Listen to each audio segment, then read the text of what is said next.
Bonjour mesdames et messieurs et bienvenue à cette édition spéciale de Perspective en provenance de l'Assemblée plénière de la Conférence des évêques catholiques du Canada 2018 à Cornwall. Nous vous reviendrons dans quelques instants avec cet événement exceptionnel, mais tout d'abord un petit résumé de la visite du voyage apostolique du pape François dans les pays baltes. C'est donc ce samedi que le pape François a amorcé cette visite de 2 jours auprès de la communauté catholique de Lituanie pour ce premier arrêt de son voyage apostolique dans les pays baltes. Après un accueil protocolaire sur la piste d'atterrissage de Vilnius où l'attendait la présidente de Lituanie, Dalia Grybauskaitė, le pape François s'est ensuite rendu au palais présidentiel pour une rencontre avec les autorités politiques et civiles. Dans son allocution, le pape François a souligné le 100e anniversaire de l'indépendance de la Lituanie en manifestant l'importance de la transmission de l'héritage historique. Chaque génération, a affirmé le pape, est appelée à faire sien les luttes et les acquis du passé et à honorer dans le présent la mémoire de ses anciens.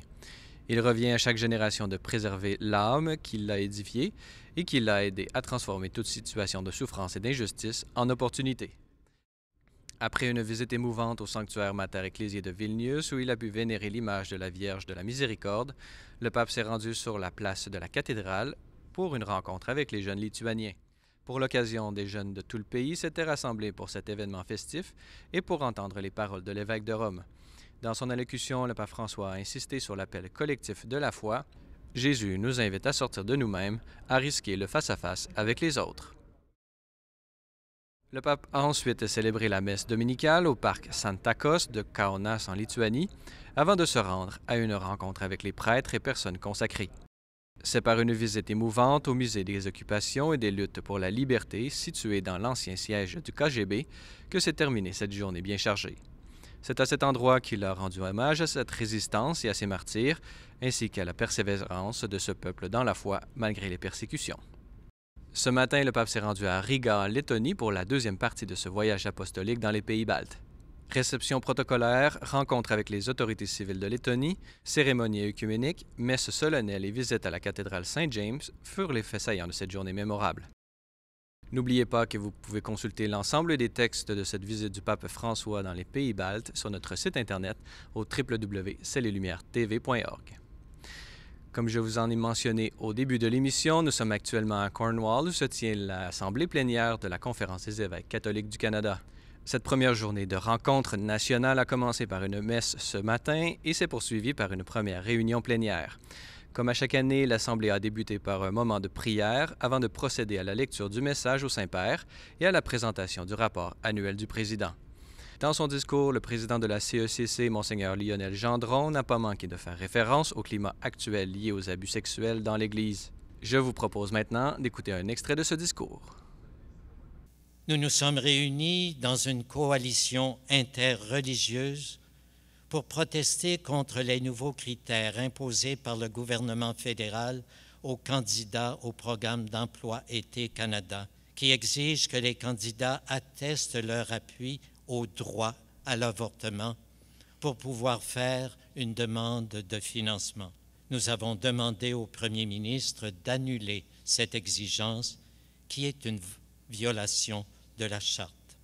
Cette semaine, dans un esprit de prière pour les victimes d'abus sexuels, incluant une messe votive célébrée jeudi pour le pardon et la guérison des péchés, nous recevrons des nouvelles sur les lignes directrices amplifiées qui seront publiées plus tard pour nous aider à l'échelle locale dans nos efforts pour prévenir les abus sexuels, pour mieux répondre aux plaintes et pour promouvoir la guérison des victimes.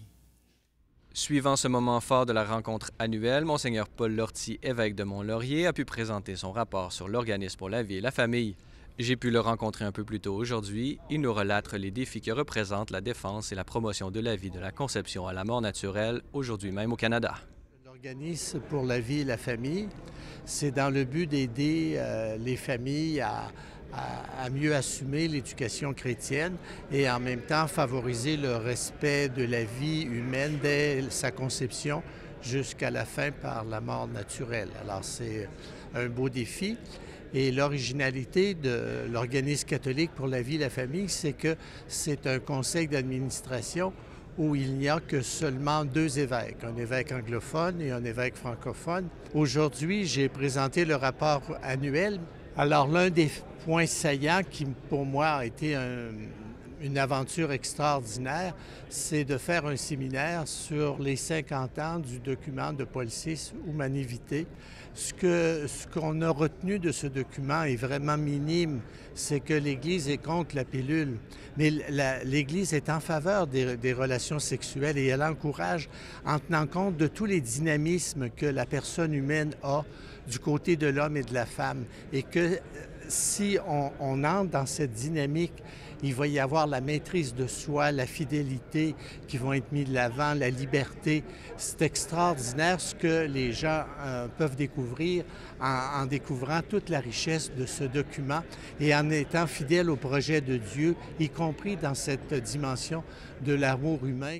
Cet après-midi, les évêques rassemblés en assemblée plénière ont pu écouter un discours de sa béatitude le cardinal Rai, patriarche maronite d'Antioche et de tout l'Orient, et qui s'est exprimé sur les défis éprouvés par les catholiques maronites du Canada. Le père Thomas Rosica a eu la chance de s'entretenir avec lui. Éminence, ahlan wa sahlan fi Canada.